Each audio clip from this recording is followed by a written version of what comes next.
நாளைக்கான வீடியோ தாங்க வந்திருக்கு. வீடியோ வந்து சூப்பரா இருந்துச்சு அப்படின்னு தாங்க சொல்லணும். நம்ம வீரா வந்து அதிரடி காட்டிட்டாங்க அப்படின்னு தாங்க சொல்லணும். போட்டியில வந்து பயங்கரமா வின் பண்ணிட்டாங்க. வின் பண்ணிட்டு நம்ம மாறன் இருக்கார்ல, அவர் வந்து புதுசா வந்து ஒரு ஜவுளி கடையெல்லாம் ஆரம்பிக்கிற மாரி தான் காட்டிக்கிட்டு இருக்காங்க. அதெல்லாம் பார்க்குறோமா சேனல மட்டும் மறக்காம லைக் அண்ட் சப்ஸ்கிரைப் மட்டும் பண்ணிருங்க.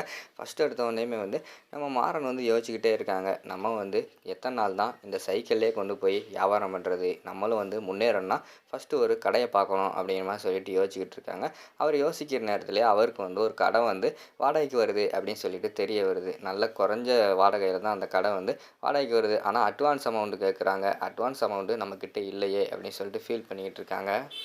அந்த நேரத்தில வந்து அந்த பக்கம் வந்து ராகவன் வந்து வராங்க. "ஏய் என்னடா வெளியில நின்னுட்டு தனியா யோசிச்சுக்கிட்டு இருக்க? என்னாச்சு?" அப்படிங்கிற மாரி கேட்டோனே, "டேய் ராகவா இல்லடா ஒரு கடை வந்து பார்த்துருக்கேன். ஆனா அதுக்கு அட்வான்ஸ் அமௌண்ட் கேட்குறாங்க. அட்வான்ஸ் அமௌண்ட் இல்ல. அதான் என்ன பண்ணுறது, ஏது பண்ணுறதுன்னு தெரியாம முழிச்சுக்கிட்டு இருக்கேன்." அப்படிங்கிற மாரி சொல்லிக்கிட்டு இருக்காங்க. "டேய் நாங்கலாம் இருக்கோம்ல, எங்ககிட்ட கேட்க வேண்டியதானே? என்ட்ட கேட்டா தரப்போறேன். இல்லைன்னா அப்பாட்ட கேட்டா உனக்கு தேவையான காச தரப்போறாரு." அப்படிங்கிற மாரி சொல்லிக்கிட்டு இருக்காங்க. "டேய் நானே வந்து உங்ககிட்ட கேட்கக்கூடாது அப்படின்னு சொல்லி தான்டா நான் இதெல்லாம் பண்ணிக்கிட்டு இருக்கேன்." அப்படிங்கிற மாரி சொல்றாங்க. "ஏன்டா இப்படியெல்லாம் பண்ற? நாங்க உதவி கேட்டா பண்ண மாட்டோன்னு சொன்னோமா?" அப்படிங்கிற மாரி சொல்லிக்கிட்டு இருக்காங்க. "டேய் இல்லடா ராகவா, நான் வந்து சொந்த கால்ல நிக்கணும் அப்படின்னு சொல்லி தான் நான் இந்த குடிசையிலே வாழ்ந்துக்கிட்டு இருக்கேன். அப்படி இருக்கும்போது, இப்ப நான் வந்து உங்ககிட்ட காசு வாங்கி அதில வந்து கடை ஆரம்பிச்சா அது நல்லாவா இருக்கும்? அது மட்டும் இல்லாம நான் வந்து உங்ககிட்ட வந்து சொந்த கால்ல நின்னு காட்டுவேன்னு சொல்லிட்டு என் தன்மானத்துக்காக போராடிக்கிட்டு இருக்கேன். அப்படி இருக்கும்போது, நீங்க குடுத்த காச வாங்கும்போது அது எப்படி சரியா வரும்? அதெல்லாம் சரிப்பட்டு வராது. அதான் என்ன பண்றதுன்னு யோசிச்சுக்கிட்டு இருக்கேன்டா." அப்படிங்கிற மாரி சொல்லிக்கிட்டு இருக்காங்க. "சரிடா பாரு, அப்படி எதுவும் உனக்கு காசு தேவைன்னா கூச்சப்படாம என்கிட்ட கேளு. அப்பாவுக்கு தெரியாம கூட நான் ஏற்பாடு பண்ணி குடுக்கேன்டா." அப்படிங்கிற மாரி சொல்றாங்க. "டேய் ராகவா அதெல்லாம் ஒண்ணும் வேணாம்டா. நான் பார்த்துக்கிறேன்டா. ஏதாவது ஐடியா கிடைக்கும்." அப்படிங்கிற மாரி சொல்லிட்டு அவங்க 2 பேரும் பேசிக்கிட்டு இருக்காங்க. இத வந்து அந்த பக்கம் வீரா நின்னு பார்த்துக்கிட்டு இருக்காங்க. அப்போ வந்து அவங்களுக்கு தெரிஞ்சு போயிடுது. மாறன் வந்து காசு தேவைப்பட்டு இப்படி இருக்கான். அவனுக்கு வந்து காசு அர்ஜென்ட்டா தேவைப்படுது. நம்ம தான் அவனுக்கு ஏதாவது பண்ணி ஏற்பாடு பண்ணி குடுக்கணும். என்ன பண்ணலாம் அப்படின்னு சொல்லிட்டு யோசிச்சுக்கிட்டு இருக்காங்க.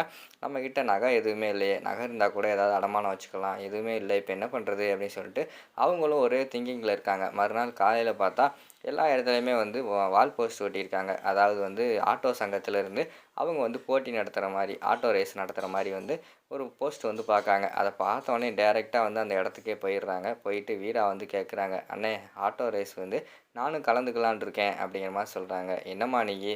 பசங்களா கலந்துக்கிருவாங்க. இதில நீ என்னம்மா பண்ண போற?" அப்படிங்கிற மாரி சொல்லிக்கிட்டு இருக்காங்க. "அண்ணே இல்லண்ணே நானும் பாண்டியனோட தங்கச்சி தான். எனக்கும் ஆட்டோ ஓட்ட தெரியும். ஏண்ணே நான் கலந்துக்க கூடாதா?" அப்படிங்கிற மாரி சொல்றாங்க.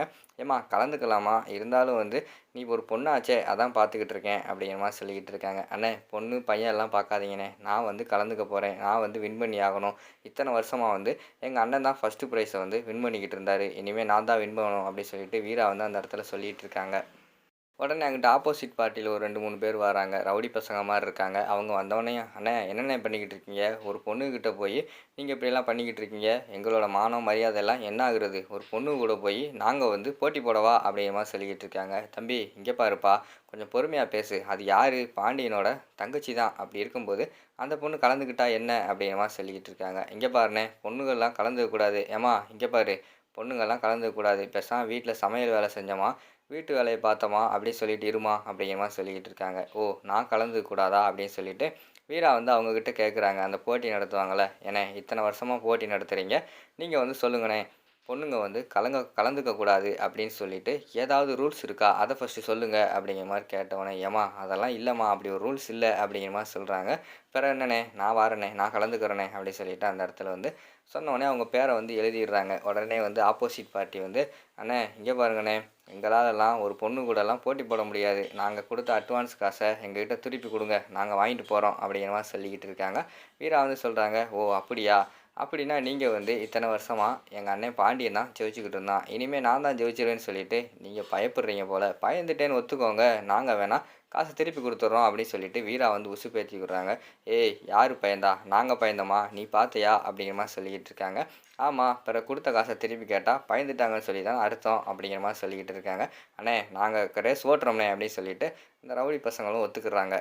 சரின்னு சொல்லிட்டு ரேஸ் ஓட்டுறதுக்கு எல்லாருமே தயாராகிக்கிட்டு இருக்காங்க. டக்குன்னு பார்த்தா, நம்ம வீராவோட ஆட்டோவுக்கு பின்னாடி வந்து மாறன் வந்து உட்கார்றாரு. மாறன வந்து வீரா வந்து மாறன் வந்து பார்த்துக்கிட்டே இருக்காங்க. "வீராவ ஆள காணுமே" அப்படின்னு சொல்லிட்டு அவங்களும் தேடி பார்க்காங்க. அப்பதான் தெரியுது வீரா வந்து இப்படி வந்து ஒரு ரேஸ்ல கலந்துக்க போறா அப்படின்னு சொல்லிட்டு. அப்பதான் மாறன் வந்து சரி வீராவுக்கு வந்து சப்போர்ட்டா இருப்போம் அப்படின்னு சொல்லிட்டு அவங்க அந்த இடத்துக்கு வராங்க.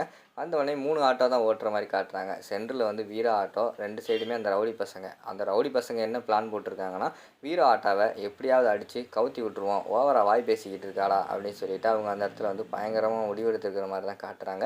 ஆனா நம்ம மாறன் வந்து அதுக்கு முன்னாடி பின்னாடி உட்காந்துக்கிட்டு, "ஏய் ரைட்ல போ, லெஃப்ட்ல போ" அப்படின்னு சொல்லிட்டு பயங்கரமா பக்காவா கூட்டு போய்க்கிட்டு இருக்காங்க. கடைசியில பார்த்துக்கிட்டா, நம்ம வீரா வந்து பயங்கரமா ஜெயிச்சுடுறாங்க. ஜெயிச்சுட்டு அதில காச வாங்கிட்டு, மாறன்கிட்ட வந்து அந்த காச குடுக்காங்க. "இந்தா மாறா, இந்த போட்டியில வந்து நான் உனக்காக தான் கலந்துக்கிட்டேன். இந்த காச கொண்டு போயி நீ கடைக்கு அட்வான்ஸ் குடுத்து, புது கடை ஆரம்பி" அப்படிங்கிற மாரி சொல்றாங்க. அத கேட்டவுடனே மாறனுக்கு வந்து பயங்கரமா நெகிழ்ச்சி ஆயிருது. அதோட பார்த்துக்கிட்டிங்கன்னா, அந்த வீடியோ வந்து முடிச்சிடுறாங்க.